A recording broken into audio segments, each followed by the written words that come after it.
to je mjesto u kome ćete, sad jeste Dodik kao neki tip koji je tamo važan, sutra će biti bilo ko.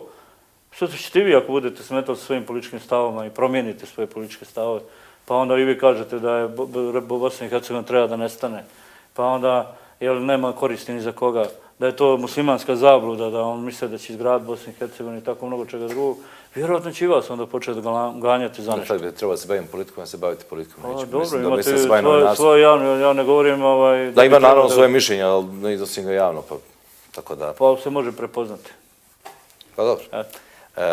Da li su na neki način, na bilo koji način, poremećeni odnosi između Banja Luke i Beograda, konkretno vas i gospodina Aleksandra Vučića, nakon septembra, pa postoje su susreti nešto rjeđi, referendum nije dobio podršku iz Beograda, prvo da ste vi očekivali podršku iz Beograda u ono vrijeme pred referendum? Slušajte, ja bih volio da najdem na nekoga koji ima malo političke inteligencije, pa kad trebam da razgovaramo na temu zašto Beograd nije podržao. Zar vi mislite da je politički ispravno da Beograd stane iza tog referenduma? Ja mislim da govorimo o odnosima Banja Luke i Beograda koji trebali da su dobri. Da li je bilo dobro za Srbiju i za Republiku Srpsku da je Srbija stala?